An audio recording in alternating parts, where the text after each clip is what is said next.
gentlemen, let's start our session 4A, electronics. And you know the rules. There are 15 minutes total for each presentation, so you should finish, I think, 12, 30 minutes. And after that, questions and answers and maybe some discussions, short discussions, and then we will continue. If when time will come to that, I will show you some information if we need. So let's keep this time limit. And the first presentation is from, let's say, from Spain, but presenter will be from Lithuania because there are some substitution. Linas Vilainis. Thank you.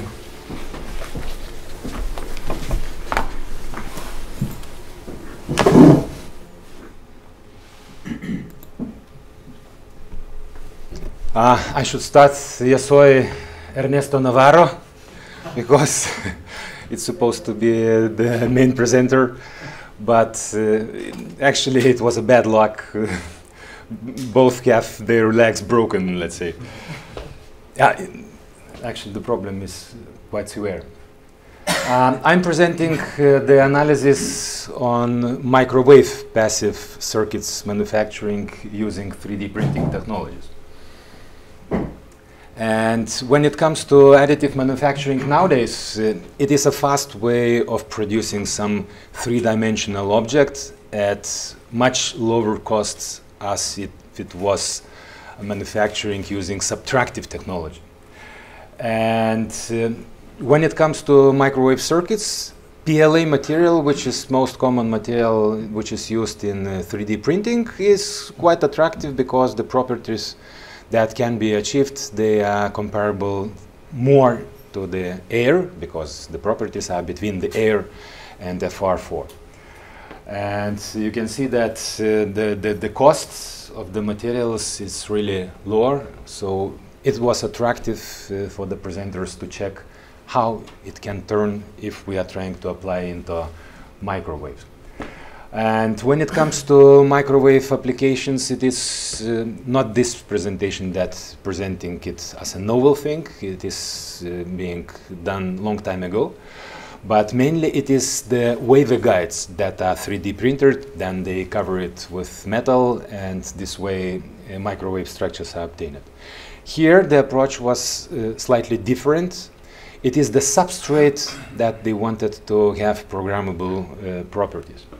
And actually the manufacturing, you see the substrates manufactured in such way, and this is the tool that was used, and you can see that the price even for the tool is quite low. And the manufacturing was done that there were two relatively high density layers from the outside to put the copper material, but inside they had programmable ratio of the material, and they tried to check how the properties of the material are changing. So actually the whole layer is like copper, then the epoxy which is used to attach the copper layer to the substrate, and it is dual layer board. The properties of the material were checked using different density substrates. On the top of the substrate, microstrip resonator was produced. You can see that the topology was always the same, but the resonant frequency was shifting, and by the shift of this resonant frequency, it was possible to estimate what was the electric permittivity of the material. And you can see that relative permittivity can change from almost 2 to up to 3 by just simply changing the density of the inner layers of the substrate. And in order to check how it performs in reality, fifth order filter was manufactured. So this part is for capacitance, this part for inductance. So it is fifth order LCL filter. And these are the results comparison of simulation solid line and measurement dotted line. Just for comparison, the same printed circuit board was manufactured on FR4 material, and the results are also plotted for material. Then the question was whether all the device is intact, because once it is manufactured, there is no possibility to look inside. And ultrasound offers the convenient possibility to check what is the integrity of the system. And again, it's not that novel. There are already reports that ultrasound is used for 3D manufactured parts inspection. Here, the techniques that are more or less already known were used to inspect the integrity of the device. Two techniques were used, deconvolution and spectroscopy. Deconvolution is more or less some sort of gating when you have reflections, when you transmit the signal into the material. You have reflections from the copper, you have reflections from the top layer, from the inner layers. So by gating those reflections, you are able to obtain the image of the inner structure.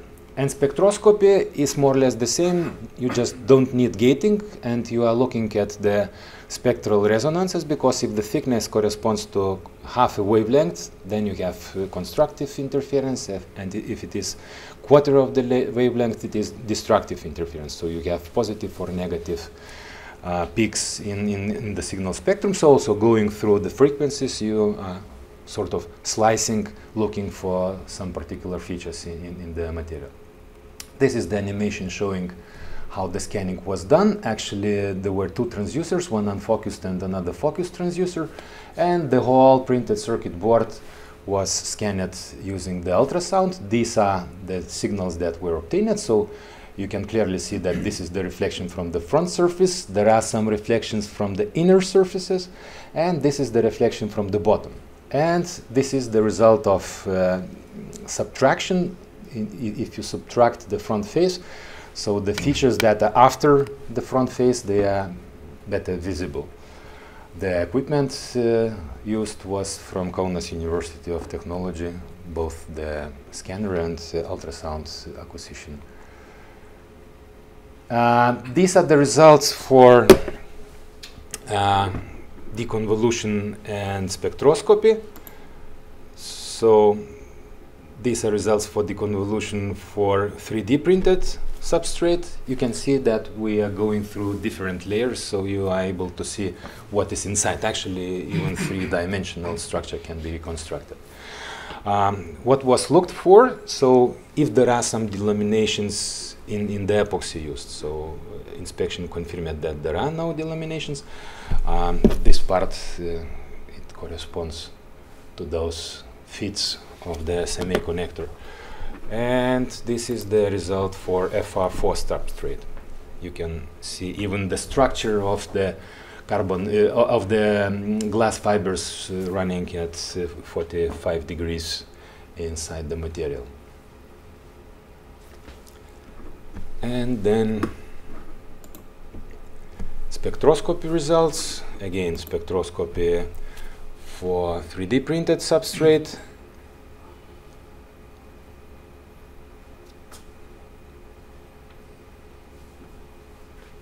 It is going higher and higher frequencies, so the structures that interfere, they are providing more and more details. So if there was a delamination, there should be distinct peak in beneath the copper. And you can see that now we went into details. Now you can see the inner structure of the laminate, because in order to produce different density, there were strips of filament going in horizontal direction. And this is FR4 substrate.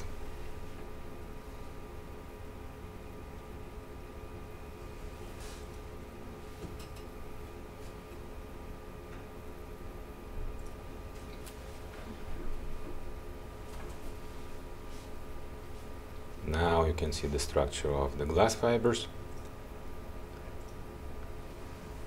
So you can see that the structure which is inside it is different.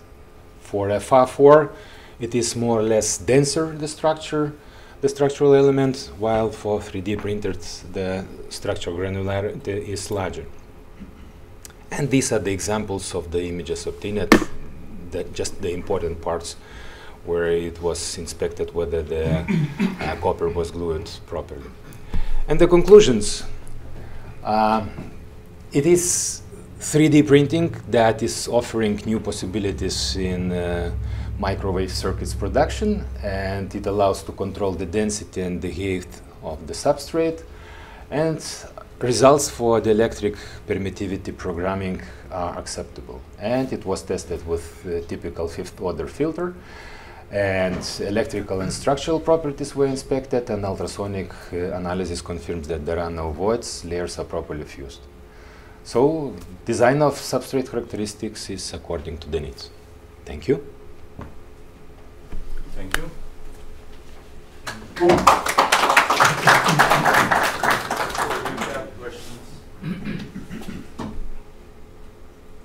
Okay, I have one.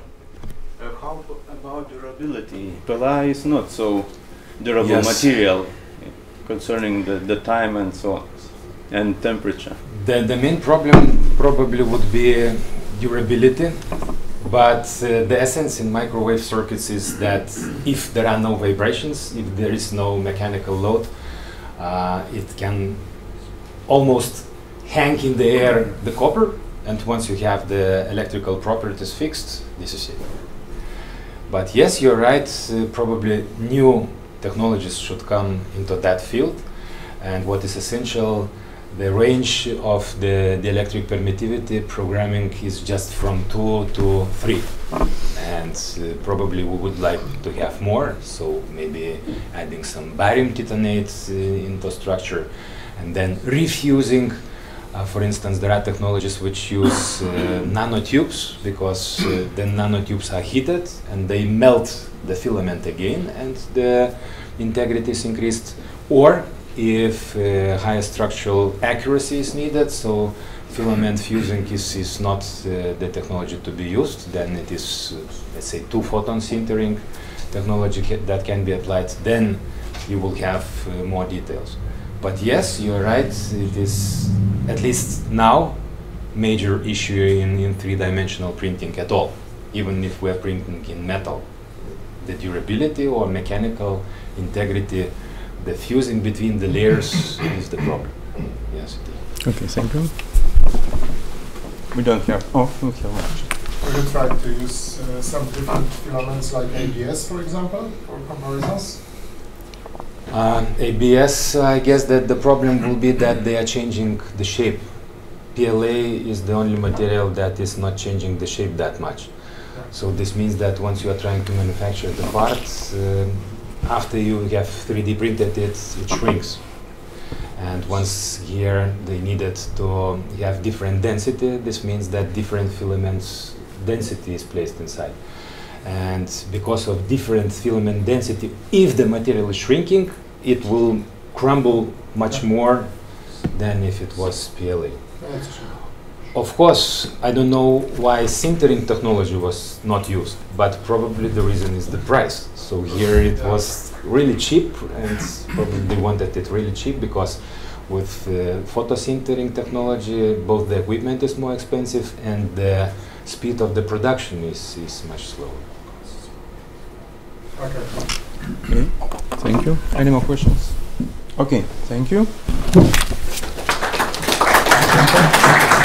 Next presentation is from Poland. Yeah, presenter is Zdzislaw Filus, and the name of presentation is some remarks on design of LED lamps and the AC direct drivers.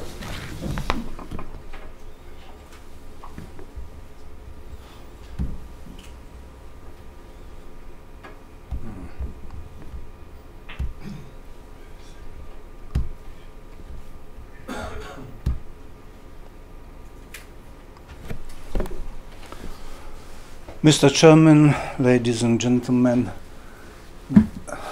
my name is Filus, and together with Dr. Checinski, we represent the Institute of Electronics at the Silesian University of Technology at Gliwice in Poland. The work whose results I am going to present deal with optimization of AC drivers for LED lamps.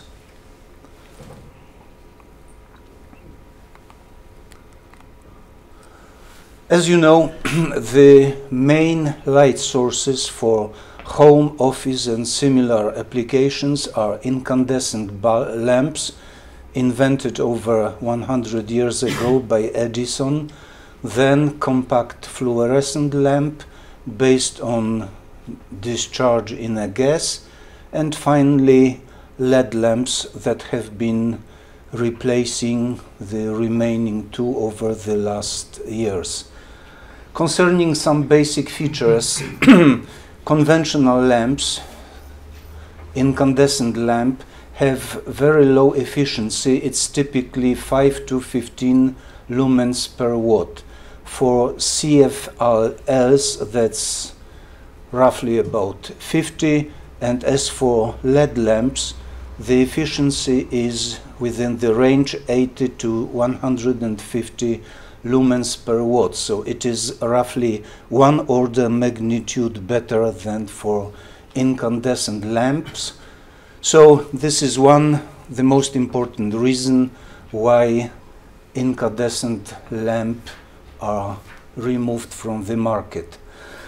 As for ease of AC supply, conventional bulbs are very advantageous because they can be directly connected to 230 volt sources. As for CFLs, they require an electronic igniter, and LED lamps are unfortunately totally incompatible with AC supply because they require DC voltage of about 3 volts, and considering the current versus voltage curve, in fact they have to be supplied with DC current.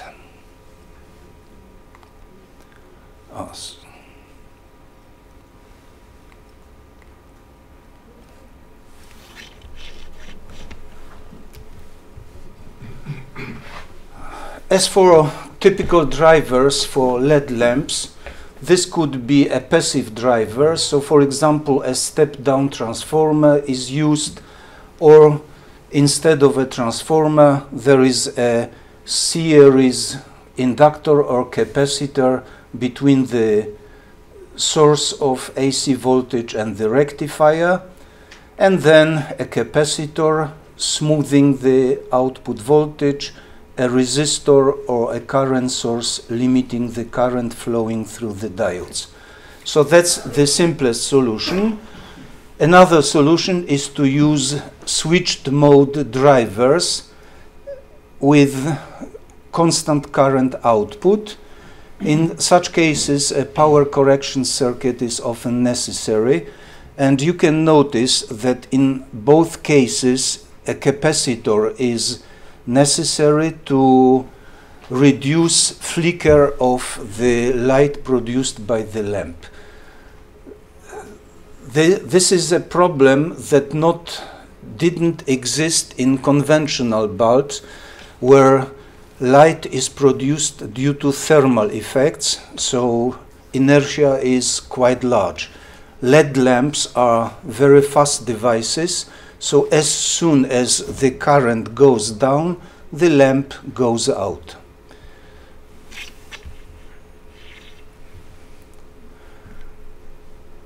So a capacitor is advantageous to reduce the flicker, but this is at the same time a serious problem with such drivers, namely the lifetime of LEDs is estimated to be up to 50,000 hours, while electrolytic capacitors usually last a few thousand hours, and the situation is even made worse because due to high temperature in the lamp, the capacitors dry up faster. So there is an idea to use AC drivers without the capacitors, so the so-called multi-string AC direct LED drivers. The idea is shown in this figure. So there are a few strings of LEDs which are in sequence connected to current sources. The usual approach is to use a staircase current waveform in order to make it resemble a sine wave as far as possible. But in our work, we decided to use constant current for all strings connected to the supply. In the literature, the described drivers are quite complicated. You can see two examples here, and they are realized as integrated circuits dedicated for such a purpose. But unfortunately, in the description, there are no hints concerning the optimum choice of the number of strings, and in many cases, even the number of LEDs in one string isn't given. The results usually result from simulations, so you can see that, for example, power factor is well above 0.997 or about 0.99, so very high values, and the efficiency is about 90%. However, such good parameters are not necessary from the point of view of formal regulations. For example, American Energy Star requirements set such conditions that power factor should increase 0.7 when the lamp power is above 10 watts. According to European regulations, power factor should be at least 0.9 when the lamp power is above 25 watts. So we have decided to analyze such multi-string lamps from the point of view of power factor and efficiency, and later we have also concentrated on luminous characteristics, which are often ignored in literature. So for any number of LED strings but with equal currents, the expression for the power factor is the same, and then efficiency depending on the number of strings with equal length and equal currents, and they are shown graphically here. So for example, you can see that that's the power factor. So it reaches maximum, which is 0.96 for the LED turn-on voltage equal to 128 volts.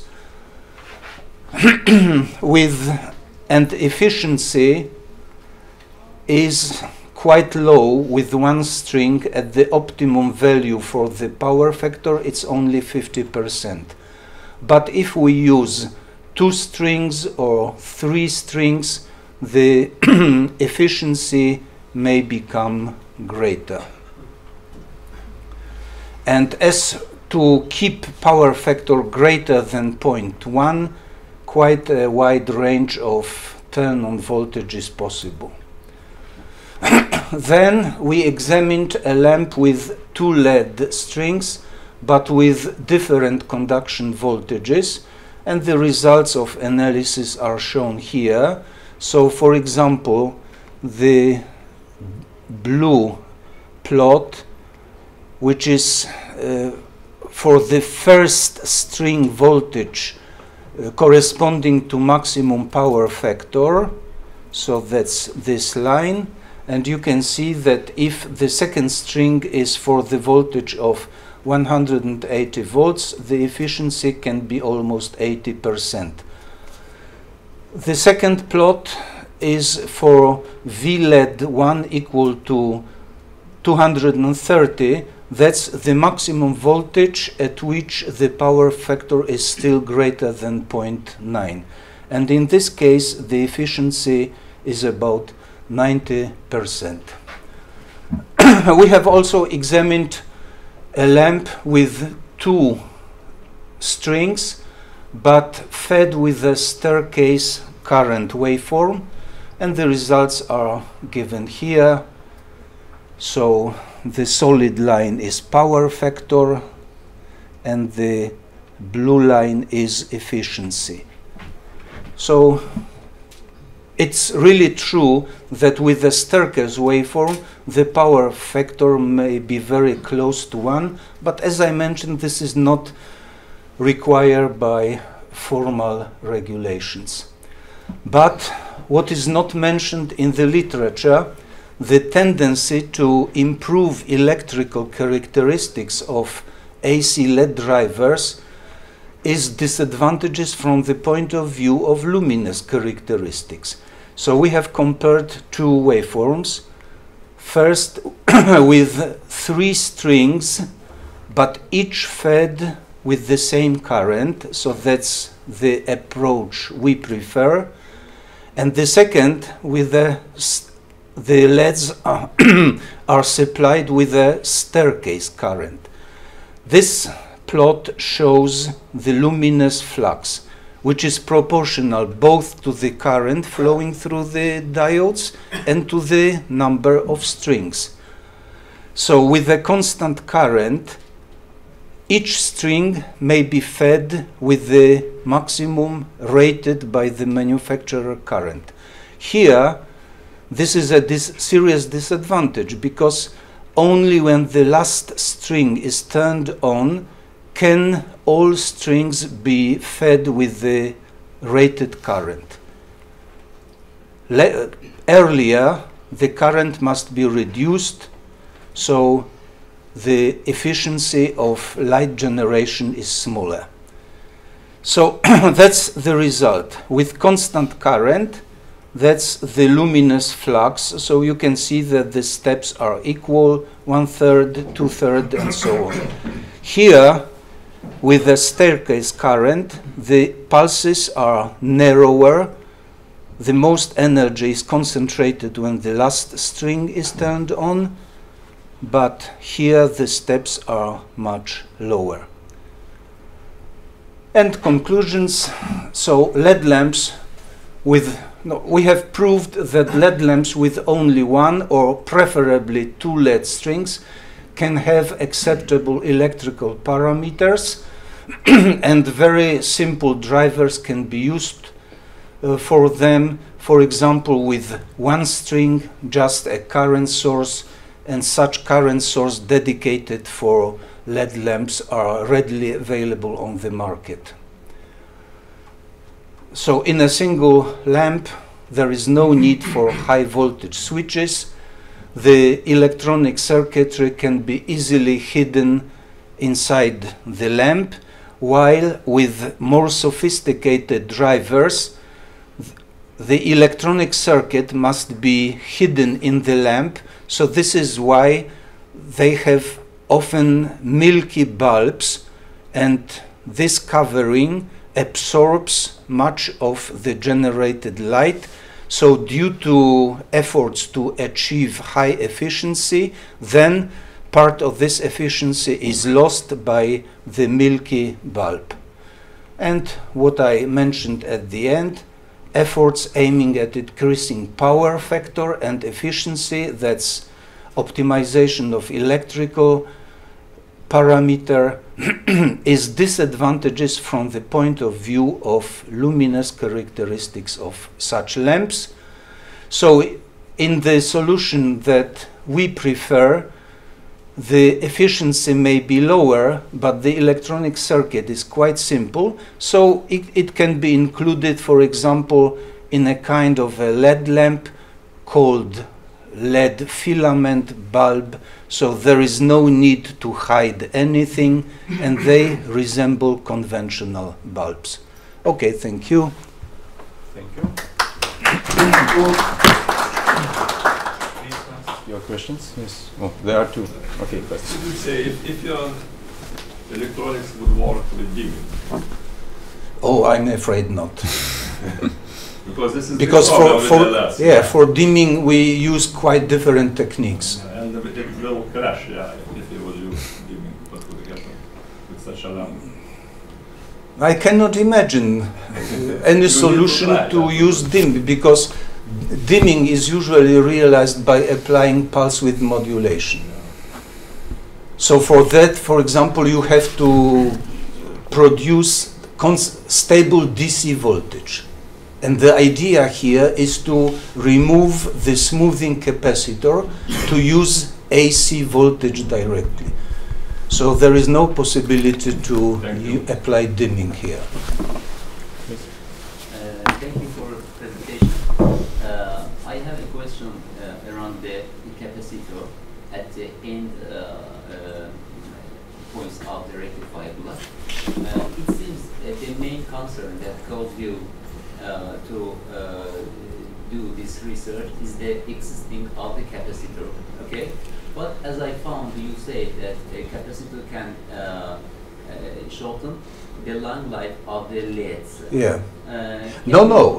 The LED can survive much longer. So the estimated lifetime of LEDs is up to about 50,000 hours. Capacitors, electrolytic capacitors, just a few thousand hours. So there is no problem if you use some lighting installation where the driver is a separate unit. Because when the driver fails, you can just replace it. But if you use LED lamps, as for example, with the typical bracket, I think E27 or so they can directly replace conventional bulbs. All electronics must be included inside the lamp. So the driver is not replaceable.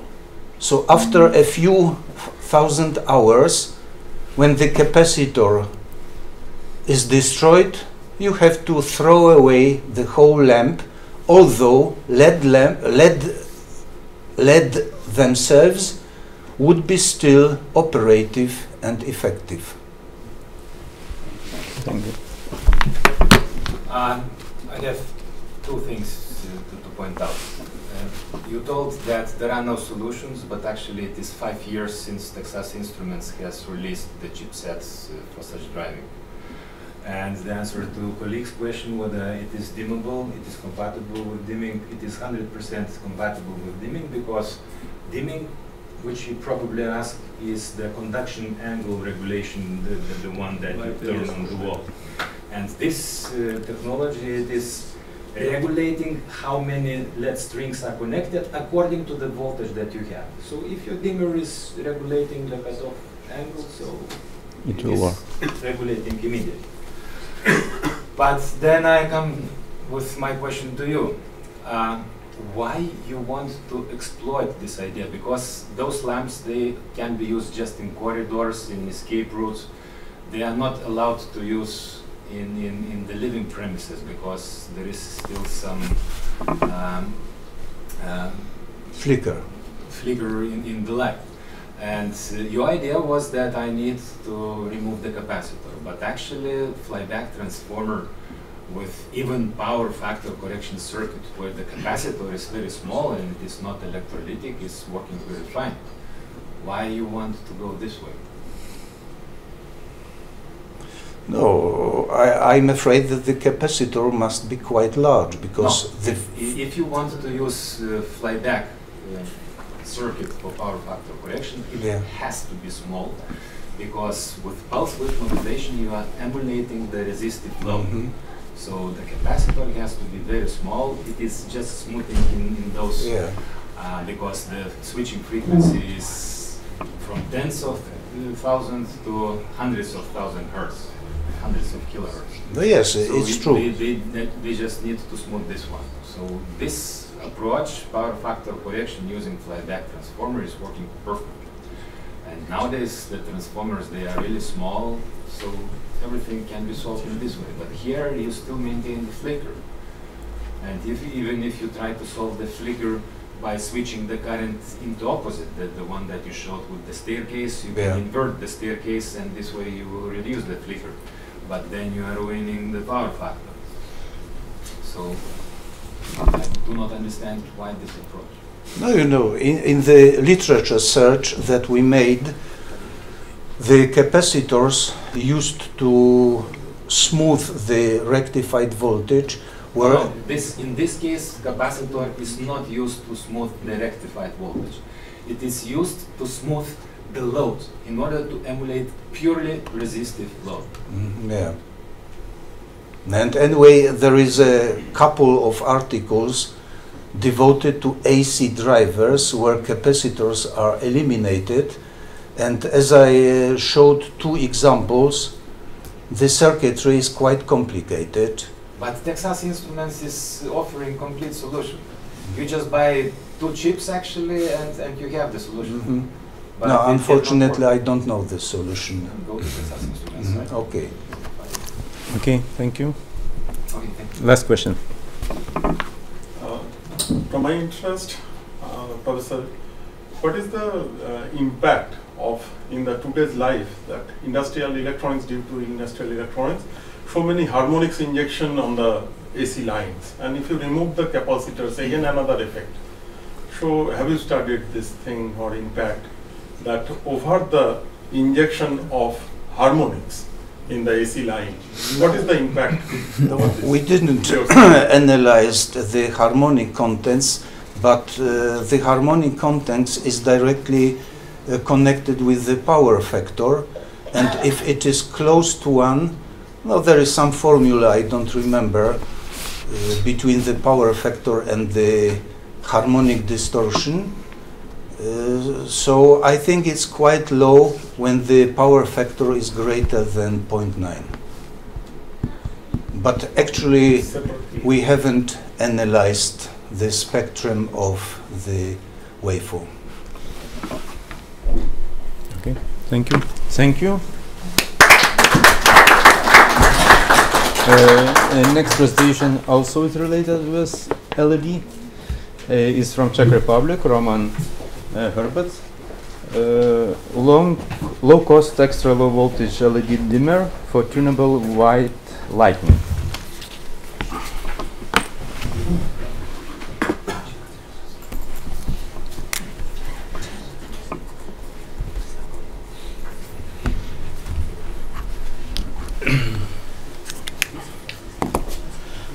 I'm sorry for my voice because I'm ill.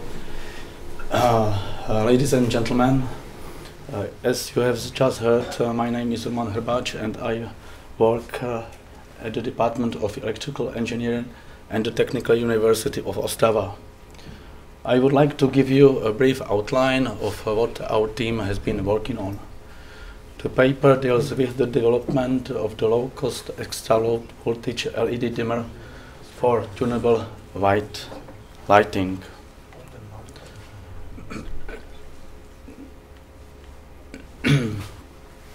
It has been established that the right shade of white light during the 24-hour day has a positive effect on the biological system of the human body.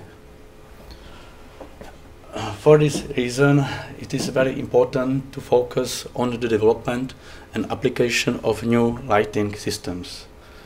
These systems should be able to imitate the sunlight. For several years, our faculty has been cooperating with the company Osmon Limited, which is a well-known Czech lighting producer. This company asked us to develop an LED dimmer for tunable white lighting, and the main requirements were low price, possibility to connect the LED dimmer to standard electrical installation, possibility to control the LED dimmer using an infrared remote control, possibility to control the LED dimmer by means of programmable logical controller through RS485 serial interface, possibility to change the illuminance while keeping the correlated color temperature, possibility to change the correlated color temperature by keeping the illuminance constant, and supply voltage of the LED dimmer must be less than 50 volts DC. The LED dimmer was intentionally assembled from commercially available components. It was decided that the most suitable supply voltage should be 48 volts DC. the 48 volts DC power supplies are very common and very cost effective. Figure 2 shows a simplified block diagram of the LED dimmer design. The LED dimmer consists of the following main components: infrared receiver sensor, optocouplers and other auxiliary circuits, voltage regulator, low-cost 32-bit microcontroller, RS485 serial interface, and 2 dimming LED drivers.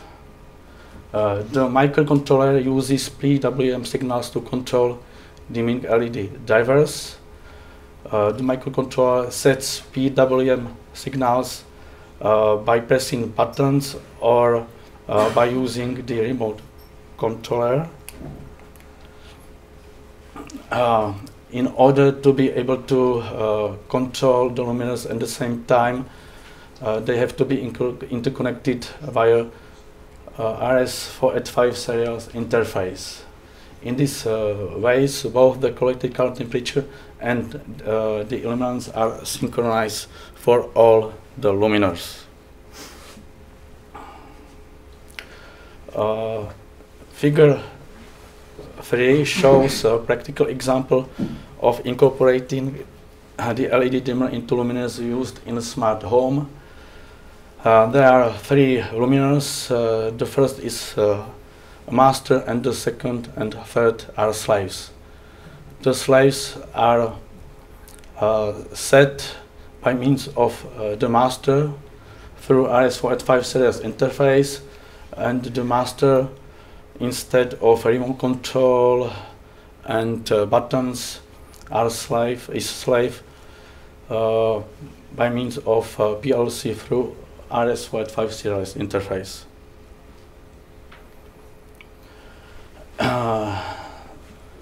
Now we are going on to experimental measurements of the LED dimmer at different control PWM frequencies.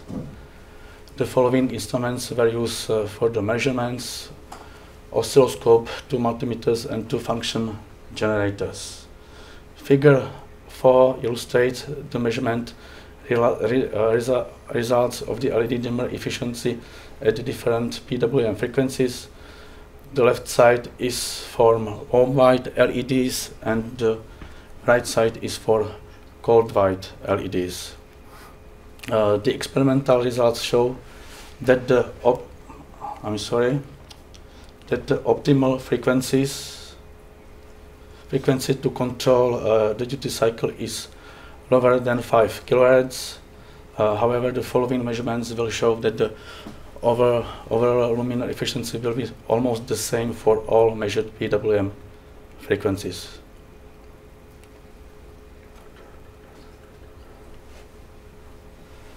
Figure 5 illustrates the dependence of the color rendering index on the duty cycle value at different control PWM frequencies. You can see that the color rendering index is also the same at different control PWM frequencies.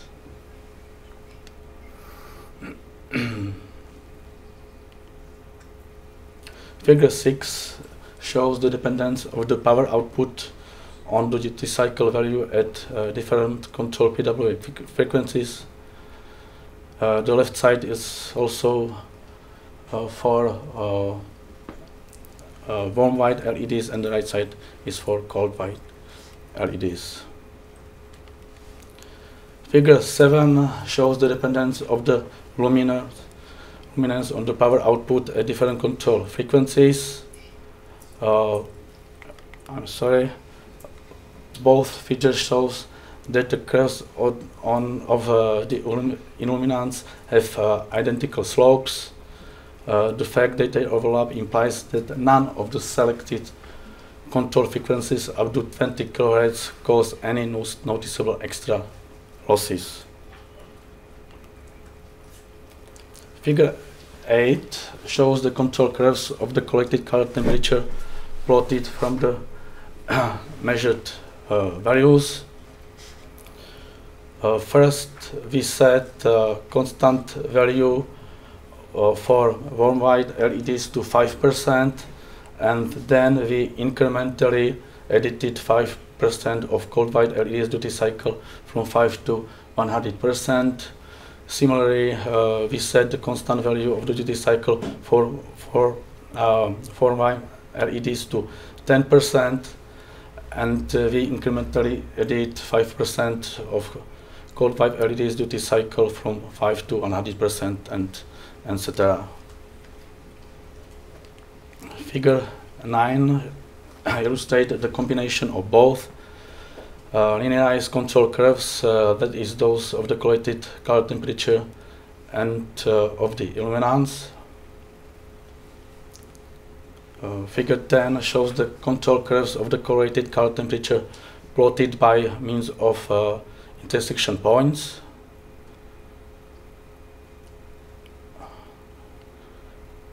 Figure 11 shows the control curves of the illuminance plotted by means of intersection points. And now we can see the final chart of control curves for independent regulation of the correlated color temperature and the illuminance.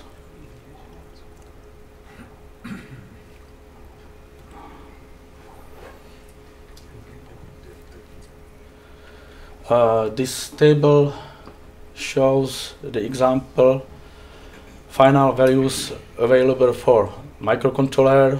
This table was uploaded into the microcontroller.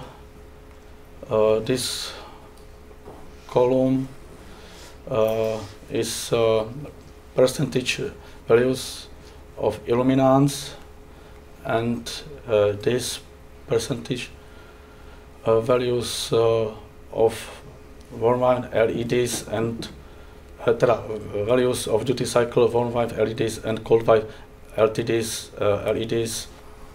while keeping correlated color temperature constant.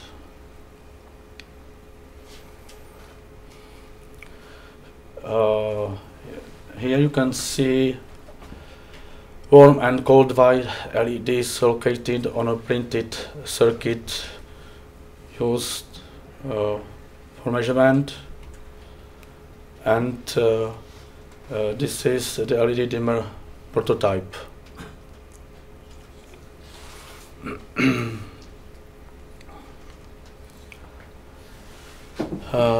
In these modern times, people tend to spend a great deal of their time in enclosed spaces. The lack of daylight has a direct influence on their health. Tunable white LEDs technology is one of the ways how to face the problem. The hardware and software presented in this paper can independently control either the LED correlated color temperature or LED illuminance. The control is either by pressing buttons or by using the infrared receiver sensor. Provided that the duty cycle is more than 30%, the LED dimmer efficiency is more than 92%. If the duty cycle is 100%, the LED dimmer efficiency is up to 97%. It is necessary to point out that the control frequencies below 20 kHz do not cause any noticeable extra losses. Experimental measurements of the prototype verified its feasibility. Thanks for.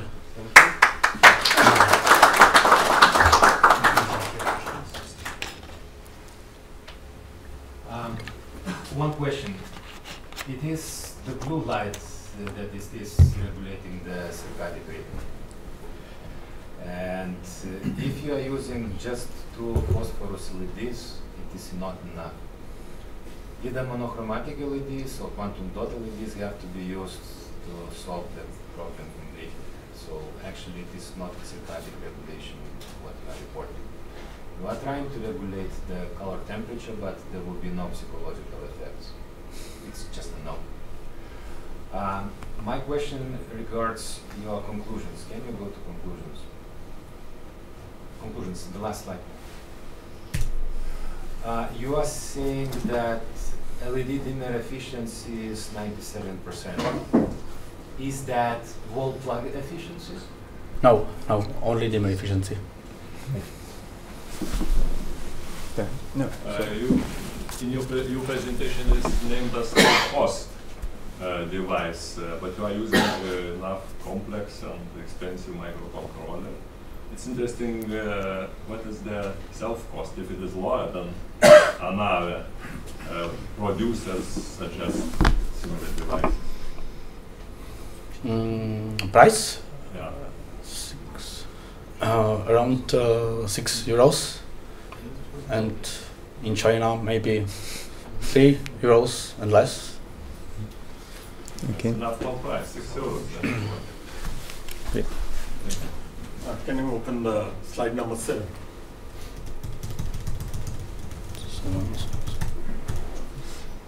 So here the main question, what is the chosen slab of duty cycle for making the maximum efficiency? That here the variation from 5% to 100%. Have you tested for that this zone is for giving the maximum efficiency for this, the duty cycle zone? It is starting from your experiment that 5% duty cycle to 100%. Yes, yes. So all the zones, as per my, to the best of my knowledge, that all the zones are not suitable.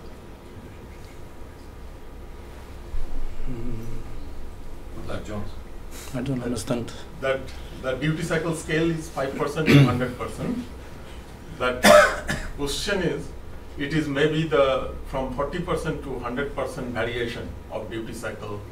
It will be under the more efficient zone or below that.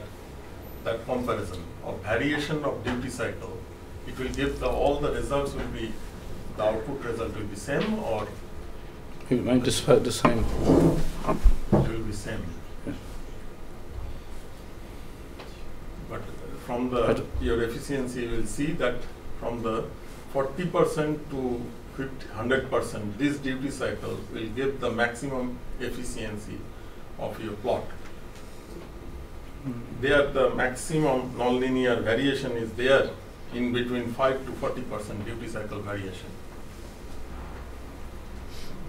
What is the reason for efficiency loss? Yes, that here What is the reason for the efficiency loss? that is my, That is the question. that is the question. What is the reason that when you are reducing the duty cycle, Yes. efficiency is decreasing? Drastically it is, and it is under the nonlinear zone. Joy's law.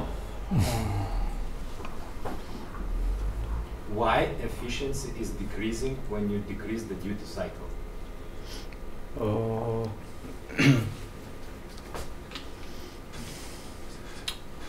Maybe.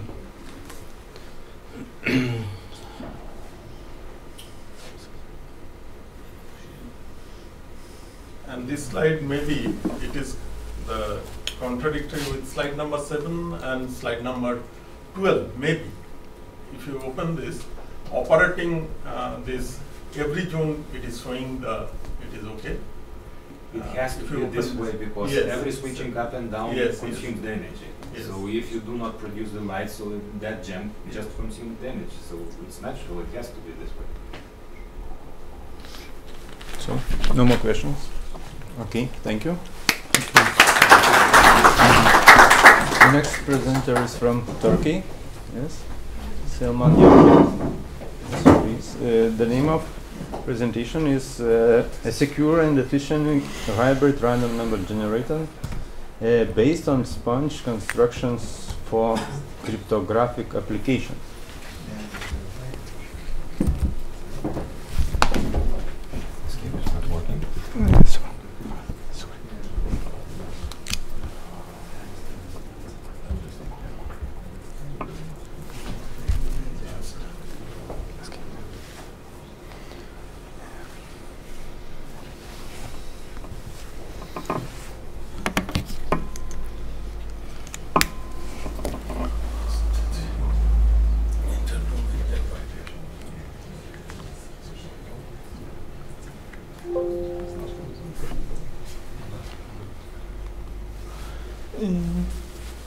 Good afternoon. My name is Selman Yakut. I am student and a research assistant at Hrbac University. My presentation is about a secure and efficient hybrid random number generator based on the sponge constructions for cryptographic application. My presentation is about 15 minutes, I think. Presentation is composed of the four parts. The first part, why random numbers so important. I want to give some background information about that. And the second part, how construct the proposed structure. The last part, I want to give some cryptographical and statistical result of the proposed generator. Random numbers, why they are so important? Because they are used in many critical area, especially in cryptography, in gambling games. These numbers are the most important parameter that affects the security of the whole application systems. For example, any weakness in the key values in initializing vector or seed in the random number generated affect the whole systems. In literature, a lot of random number generator proposed, but they can divide it into three groups. These groups given in there. The first is TRNG. TRNG is used natural disorder and unpredictable physical systems. It uses these to generate random numbers.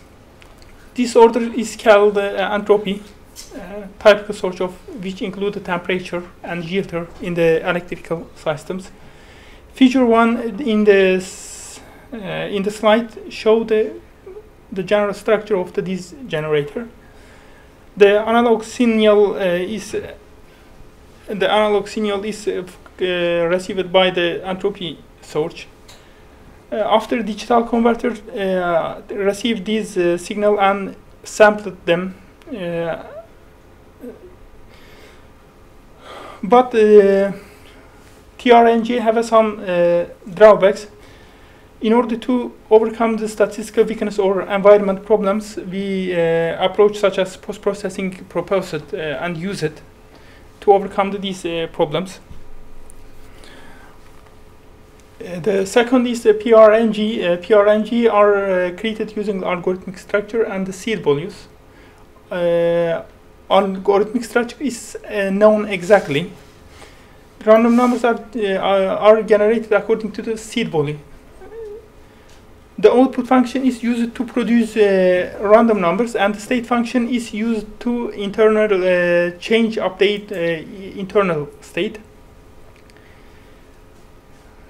In this structure, if internal state or internal state is known, it will be practically feasible to compute the preceding random numbers. And here HRNG is consist of the algorithmic structure and additional input. Encryption algorithm hash function can be used as an algorithmic structure. Additional input is composed of the true random numbers, such as ring oscillators. Additional input can be applied to one or both of the output and state function. The general structure of this generator is given below. Generator evolution. Random numbers used in the critical areas such as cryptography application should not contain reproducible, unpredictable, and statistical weakness. TRNG has some problems such as low speed and high cost and hardware dependency and statistical weakness. Post-processing algorithms have been proposed to overcome these problems, but these methods can lead to large data loss. PRNG contains periodic repetition and the output space cannot exceed the seed ball space. It is appropriate for cryptographic applications so that they cannot meet four security requirements. H, R, and G can be used to overcome these difficulties and to take advantage of this generator. The proposed generator is in this study we secure and efficient H, R, and G was designated for cryptographic application, and this generator consists of the two basic subsystems. The first is pure true random number generated via ring oscillators. The second is algorithmic function that the Jacek function was used for this purpose. The proposed generator is like this. The central of the proposed generator is algorithmic section. Is composed of the three parts: the output function,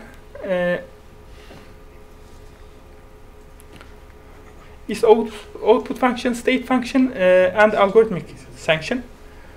In the first step, we apply the additional input to the algorithmic section, and after that, in the subsequent operation, we receive additional input in the state function. Output function is produce random numbers and produce intermediate input data. The state function is used to update algorithmic sanctions data. The general structure is proposed generator is like this. The output function is like this. We use it is composed of the three parts. In the first two parts, we generate random numbers, and the second array Rn2 and Cn. We use the generated intermediate data for use at another in another round and another operation in the receiving the random number. In this structure, n bits TRNG data have been received, and the 2 n bits TRNG have been produced thanks to this structure.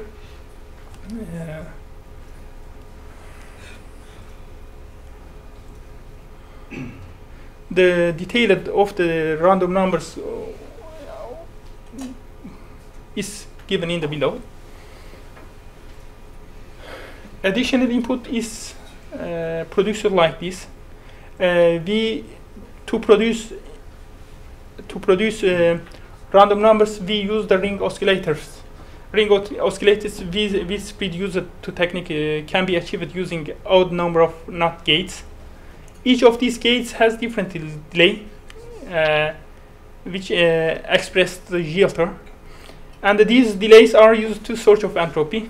In this structure, we use these search of entropy. This approach uses the multiple ring oscillators combination with the XOR gate, followed by the sampling with the flip-flop. The structure is given below. The number of methods based on the approach have already been proposed. These can be used in the conjunction with a strong cryptographic construction to design the safe ReNG.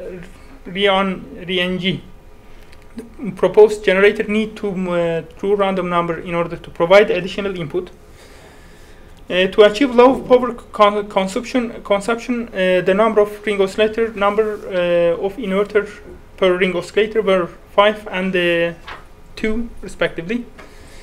Figures show that the structure of this generator, this structure to receive pure true random number generator. The FPGA implementation is like this. Each ring ReO generated logic values 0 at the beginning of the process, but because the data 0 input was logic 1. I do not. The general structure of implementation is given in the below. They are not gates. They are not gates, and it's the flip-flop to use the sampled varies. The XOR gate is used to combining the other ring oscillator. The backup unit to use the receive the data and store the data is given below. The phase clocked loop equipment was used for synchronous operation. The detail of this structure given in the paper.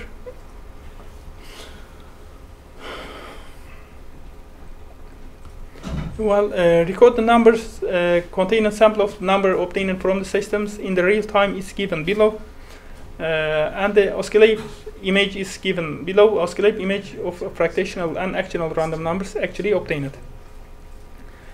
The second part of the proposed generator is Kajak hash function. It is the latest standards for hash function. Its general structure is like this.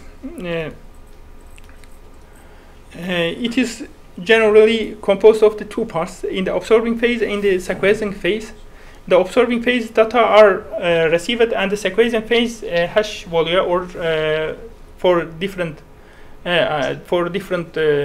aim different you can use. In the sequencing phase, hash value is produced. Their parameters have a specific meaning in the re and c is you can see in there.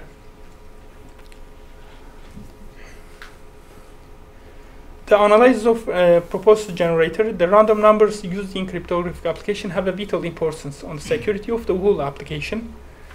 Therefore, the security of random numbers used in this application should be assured.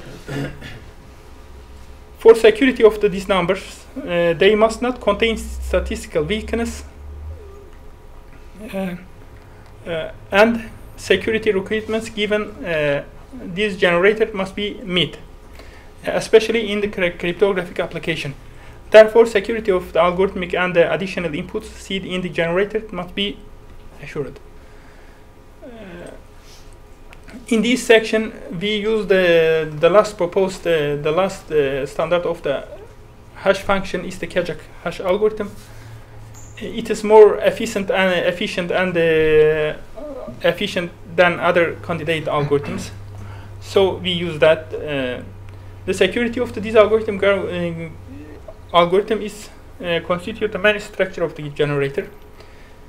We use 24 bits and 24 round and 1 bits vector to prevent a possibility attack. Possible weakness that may exist in the algorithm have already been determined during the security verification.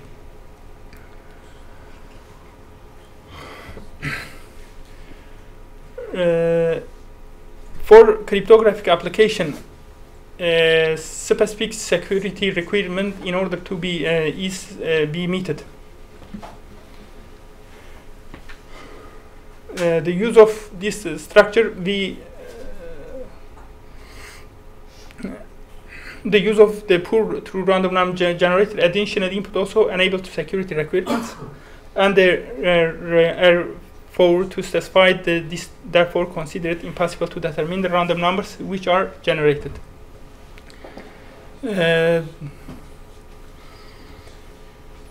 Potential weakness that might result from the environment factor have prevented since the additional input generated ring oscillator implemented. Moreover, power consumption of the reduced by the minimizing by the number of ring oscillator. The successful result were obtaining despite the fact that additional inputs were used without any post-processing. Statistical analysis, the most important consideration for these numbers, they do not contain statistical weakness, and it is assured that the numbers used in the cryptographic application do not contain statistical weakness. Our result is like that the proposed structure do not contain any statistical weakness, and the autocorrelation result and the efficiency. The proposed generator is efficient in the other proposed in the literature. The given result is like this. The most advantages when compared to the other method, the post-processing do not contain the post-processing or structure. The general compared to the other generator is given below. Thanks you for listening, for your attention. Thank you. Please ask your questions. So, what is the level of self-noise of your generator? Self-noise. Side lobes level. Sorry, could you repeat the question? I don't understand You you. told that the generator should be statistically proven, Yes. and in order to measure this statistical robustness, Yes. it is the level of self-noise that is measured. Actually, it is a level of autocorrelation side lobes. So what is the level of the side lobes of your random The side lobe. generator? The result is given in there.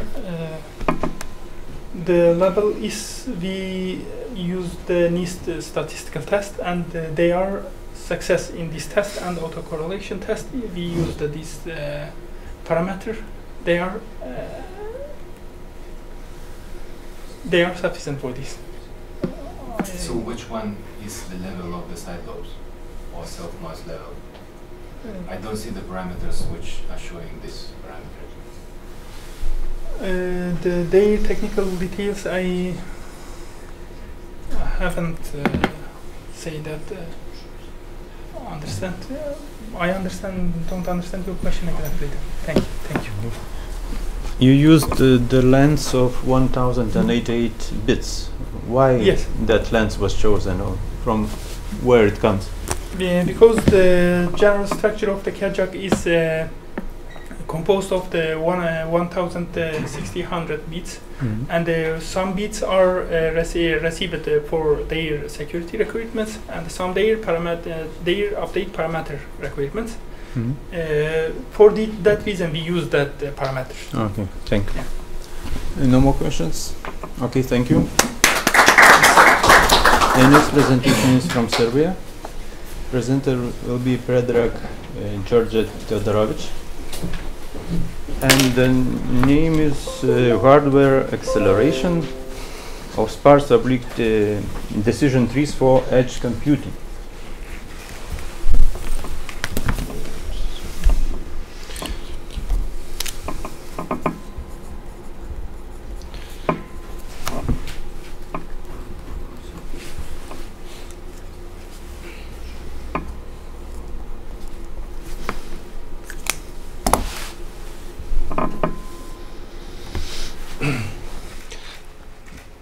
Hi everyone.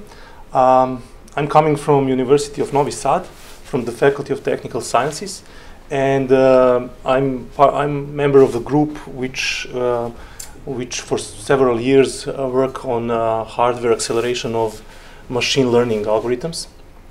And the results that I will present today are related to one of classifiers, the most popular classifiers in the field of machine learning. Basically, decision trees are one of the most popular predicting models in machine learning field, together with artificial neural networks and support vector machines. Recently, in our field, convolutional neural networks are dominant, and this is what we are currently working on. I will mention that at the end of the presentation, but for this conference we have shown our previous work related to decision trees. Basically, decision tree is axis parallel decision tree is a binary decision tree which classifies objects from different classes, and it does that by performing for each object has attributes. Number of attributes vary from test case to test case, but in each tree node, one of the attributes is tested and compared with the threshold, which is shown here. Like if the attribute is higher than the threshold, then one of the paths from node you go to the left. Otherwise, you go to the right, okay? And you do the same procedure until you reach the leaf of the tree. In the leaf of the tree, you will see what is the class of this object which you are trying to classify. The problem inducing such tree is the selection of the attributes which are assigned to each node, as well as these thresholds that are used for comparison. This is the problem that we are trying to solve.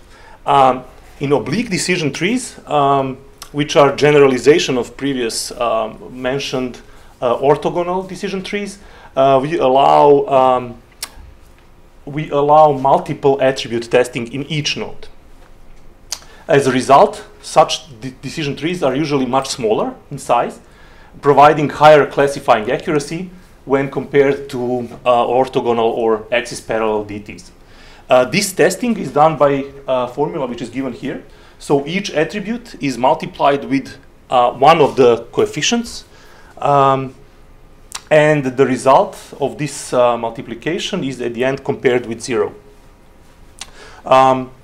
If you take a look at that, and if you think about geometrical representation of that, this would be like you're having a hyperplane, and basically for each hyperplane you are checking if the object is above or below the hyperplane in multidimensional space. So finding such optimal decision tree is proven to be an NP-complete problem, and there are many heuristics for finding such suboptimal hyperplane coefficients. So each of these coefficients in each node have to be found, and there are heuristics to do that. In our work, we have used Hrbac evolutionary algorithm, which means that we run our evolutionary algorithm. We have fitness function, which is checking for each position of a hyperplane how many objects are above and below, and is it really separating different classes of objects, or we have on the different sides of hyperplane the objects of the same class.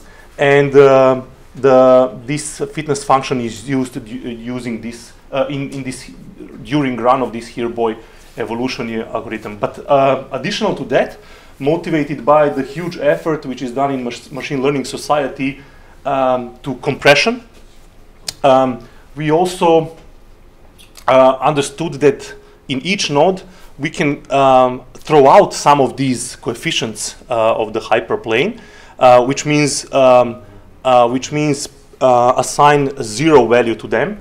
And if we do that, it would mean that since some of these coefficients will be 0, they're not needed to be calculated. And we can speed up the calculation by removing these hyperplane coefficients, but having in mind that we don't want to decrease the accuracy of our classifier. Of course, you can always remove some coefficients, but if you are losing accuracy, this doesn't make sense. So in our work, we have developed algorithm, which is called SDTI algorithm, which is in charge of induction of sparse DTs, and SDTA hardware accelerator, which runs using such sparse DTs.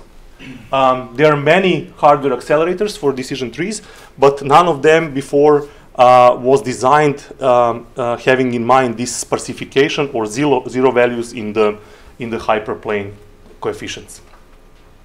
Such accelerator would be very interesting for implementation in FPGA, because in these embedded and edge applications, storage capacity, memory consumption, and bandwidth, as well as computing capabilities, are severely constrained. So this is our main target. I will try to shortly present the algorithm first, and then I will show how accelerator works. Input for our algorithm is test input instance set. So you can imagine having a lot of input test cases. Each of them has several attributes depending on the problem that we are trying to solve. And basically our algorithm is a recursive one. So we start with creation of root node. When we create the root node, we check if all test input instances are of the same class. If yes, this will be terminating condition for our recursion. If all test instances are in the same class, this root can be set to leaf, because all instances are in the same class, and this class can be designator of this node. Otherwise, we set label to root node, depending on the majority of the classes within the test instances. And then we run here our Hrbac evolutionary algorithm, trying to find suboptimal hyperplane position. Basically, running multiple generations in genetic algorithm, we are moving this hyperplane, trying to find the optimal position where we will split the different classes of our test instances. And then, once we do that, we remove the worst hyperplane coefficient. We determine the worst by removing one by one and trying to see which one will change the fitness function in smallest possible amount.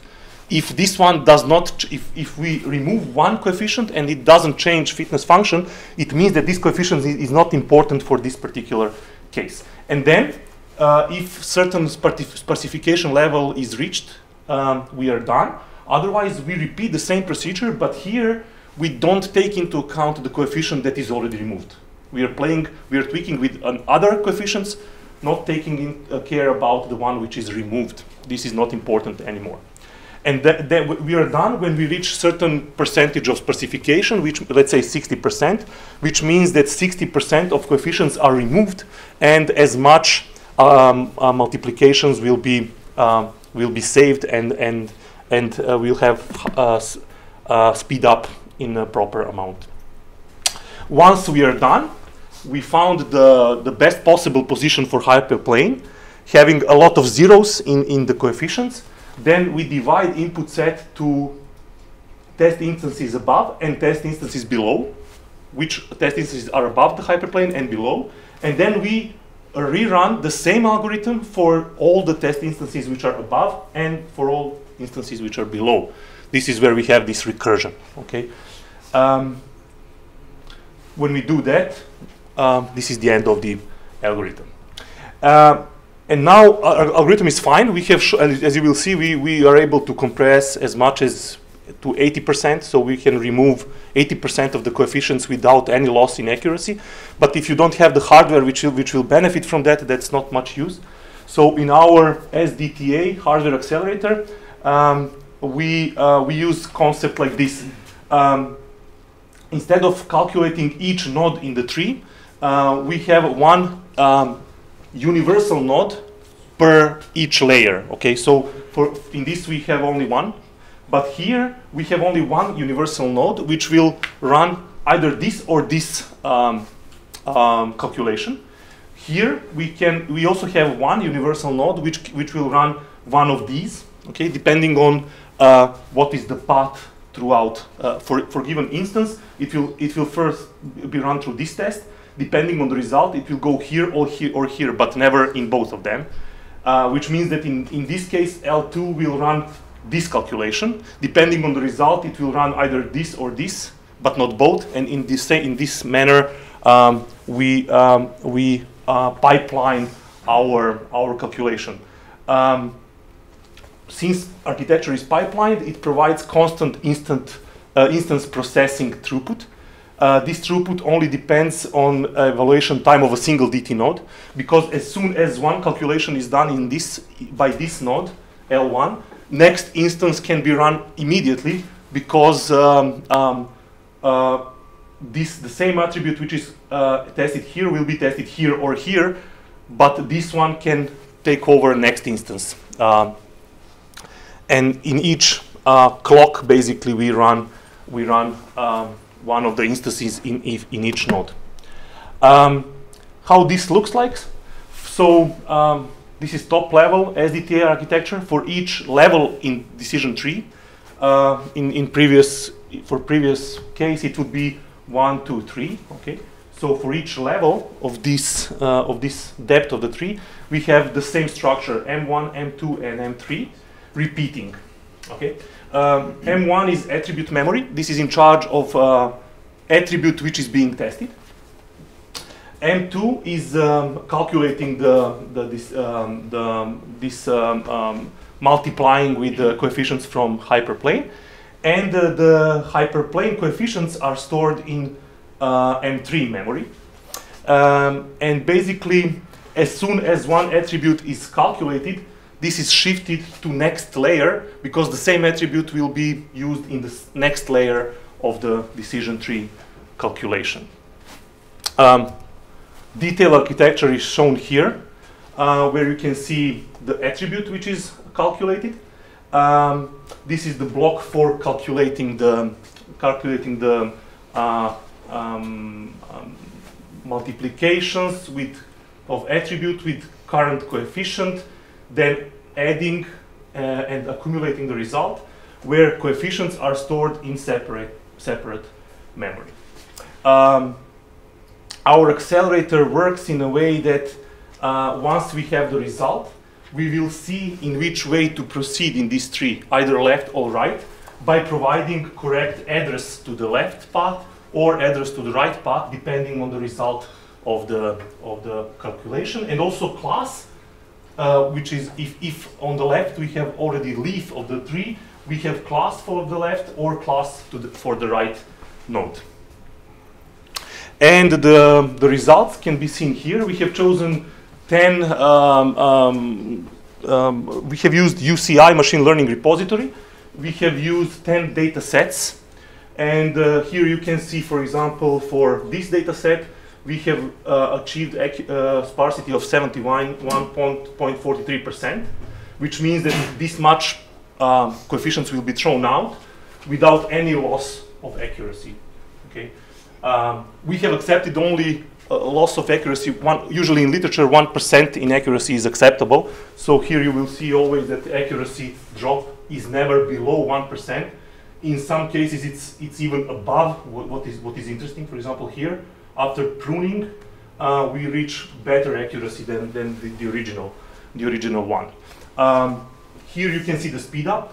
So in this case, for example, 5 times faster we will work because of these zero coefficients in hyperplane. And in most cases, we also save the memory because the less nodes will be less coefficients will be stored in memory because some of them are zero. The ones that are zero are not stored, which can be seen here. We only store non-zero elements and increments in order to track which of these have to be multiplied with which of those. However, in some cases, this is also part of my conclusion, even though we reach significant speed up, and in most cases the amount of memory size reduction reaches up to 6%, but for some data sets and some specification levels, we have slight increase in memory, and we have tried to understand what's happening. After this specification, we get deeper trees. So even though we have less coefficients in one node, tree itself is bigger, resulting in slightly bigger memory consumption in this case. But anyway, speed up is so significant that it's worth spending a bit more memory for obvious gain in speed up. We are now working on the same hardware acceleration, similar hardware acceleration of convolutional neural networks, which will allow us to run CNNs in FPGAs, low-cost FPGAs, really edge solutions, edge solution devices, instead of running them in GPUs and some high-end devices. Thank you for your time. Thank you. These are your questions. Okay, then I will ask. You pointed out many advantages of your method, yes? But could you point some disadvantages, accepting those memory expectation? To be honest, this in some cases memory consumption, which is increased, is a bit of a problem. It's worth definitely spending some time understanding if somehow we can also think in that direction to decrease that as well, maybe by different algorithm or something like that. Beside that, for this approach, I would say that major problem is this genetic algorithm itself, because it heavily depends on how many generations you run, The end results can be different depending on what is your starting position, what is the initial hyperplane position, or something like that. So it's somehow prone to the initial conditions and conditions of a run of an algorithm.